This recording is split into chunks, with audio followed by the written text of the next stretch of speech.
Alhamdulillahi Rabbil Alamin. Wassalatu wassalamu ala asyrafil anbiya'i wal mursalin wa ala alihi wa sahbihi ajma'in. Asyhadu an la ilaha illallah wahdahu la syarikalah wa asyhadu anna Muhammadan abduhu wa rasuluh. Bapak, saudara-saudara Majelis pengajian jamaah malam Jumat yang saya hormati, melanjutkan kuliah kita pada malam Jumat kemarin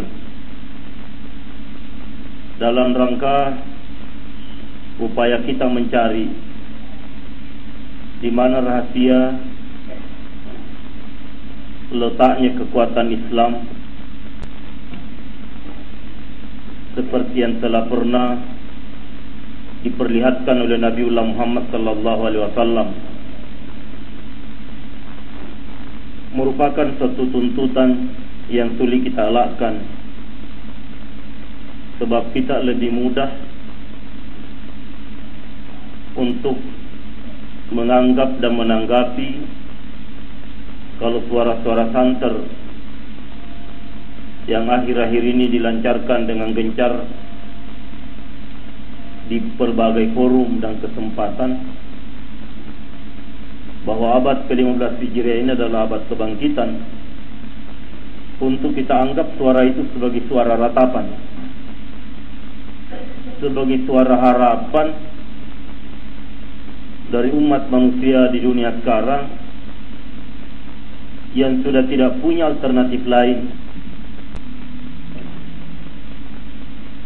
sehingga merupakan ratapan dan jeritan kejujuran dari balik hati nurani para manusia kini untuk meminta kiranya Islam tampil memainkan peranan memperbaiki kembali keadaan yang sudah kacau balau ini, sebagaimana keberhasilan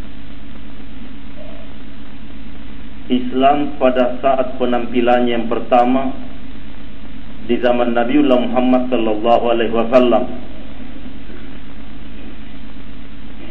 dengan lebih dahulu menjamin nawaitu kita masing-masing, ikhlaknya, hati kita, bersihnya jiwa kita, bahwa ini semua kita lakukan dan upayakan bukan karena ada ambisi dan emosi, bukan karena iri dan benci, tapi justru oleh karena didorong oleh rasa tanggung jawab, mengerti persis, prihatin dengan keadaan yang sudah cukup lama berada dalam kondisi yang tidak membahagiakan lahir dan batin. Kedua, dengan lebih dahulu setelah dan sesudah kita menjamin nawaitu kita yang ikhlas, jiwa kita yang bersih polos dan tulus. Kedua, semata-mata karena yakin dan kita tidak punya alternatif lain, terlalu yakin dengan keyakinan yang sepenuhnya, seyakin-yakinnya kalau Islam ini adalah wahyu dari Allah Subhanahu wa taala yang bersih, murni dan utuh hingga kini. Dan Allah memberikan jaminan bahwa tidak akan mungkin ada tangan yang bisa menodai, tidak akan mungkin ada tangan yang diberi kesempatan untuk mengotori secara konsepsional konsepsi Islam ini berupa Al-Quran sebagai wahyu yang murni dari Allah Subhanahu wa taala, sehingga siapa saja yang mampu menemukan Islam ini sebagaimana mestinya dan menghidangkan Islam ini sebagaimana mestinya, insya Allah bagaimanapun rusaknya keadaan itu, harapan untuk dapat diperbaiki tetap terbuka. Masalahnya Allah akan membacking, Allah akan memberikan jaminan berupa bantuan yang selalu ditawar-tawarkan kepada siapa yang memang betul-betul berusaha keras menurut tuntunan yang ada dengan mencontoh sunnah Rasulullah sallallahu alaihi wasallam. Allah akan memberikan kemampuan dan kekuatan kepadanya. Atas dasar dua landasan itulah kita tidak punya alternatif lain untuk tidak sekarang juga terus-menerus melakukan penggalian sebagai upaya keras kita untuk mencari dalam rangka menemukan di mana letaknya rahasia kekuatan Islam yang pernah ditampilkan oleh Rasulullah sallallahu alaihi wasallam. Untuk ukuran pada waktu itu,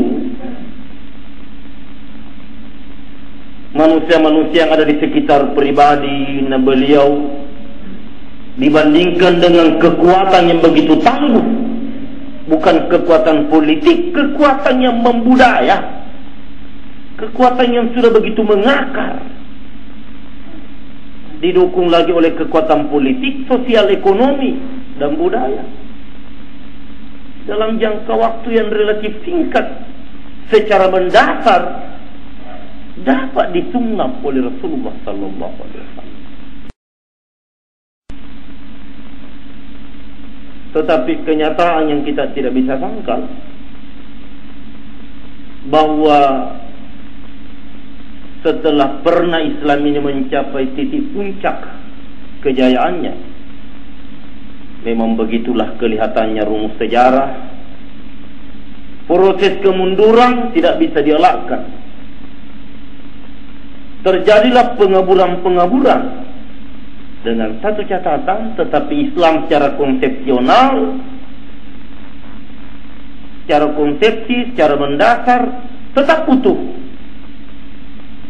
Tetapi di dalam menghidangkannya, mengkonsumsikannya, di dalam mengenalnya, terjadi pengaburan-pengaburan, sehingga ada beberapa sisi, ada beberapa sektor di dalam Islam ini mendapat perhatian begitu serius, sehingga akar Islam ini yang justru merupakan letak rahasia kekuatan Islam itu sendiri, katakanlah nyaris tidak mendapat perhatian sebagaimana mestinya. Sehingga wajar kalau Islam yang kita temukan di mana-mana memang melebar, memang berkembang, tetapi tidak merupakan sebagai satu kekuatan yang dapat diharapkan memperbaiki keadaan. Dia pun kadang turut terbawa rusak, tentunya dalam pengertian orang-orang dan penganutnya. Maaf,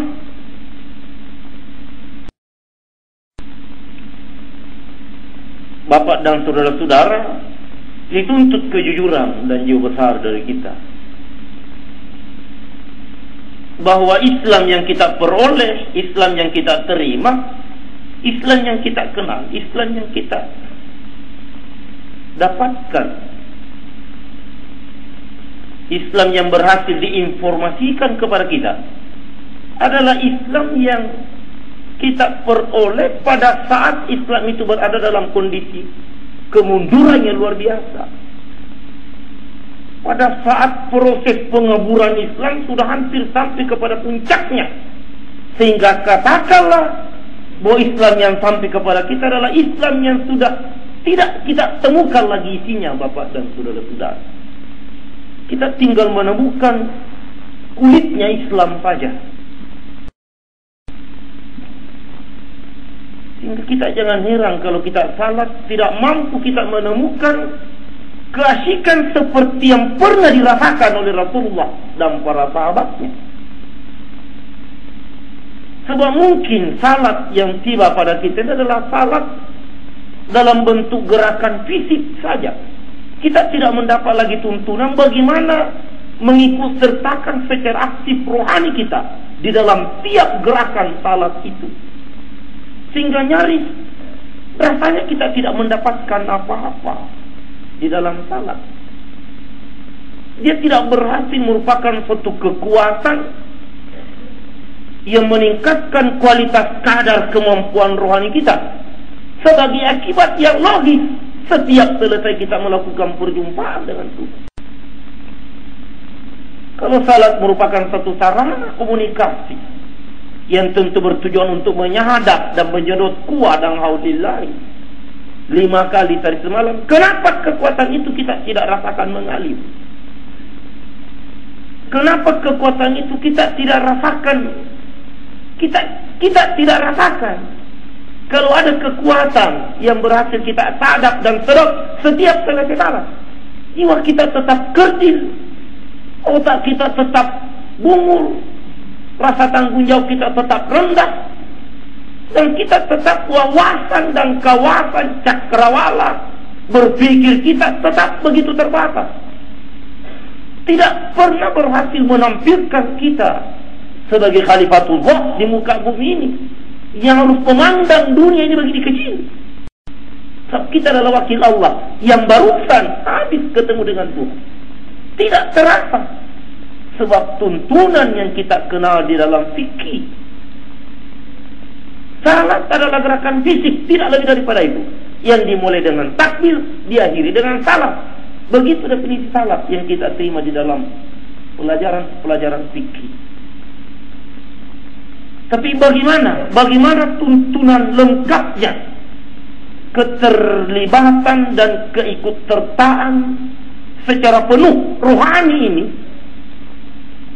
yang mengundang dan mengguyur air mata,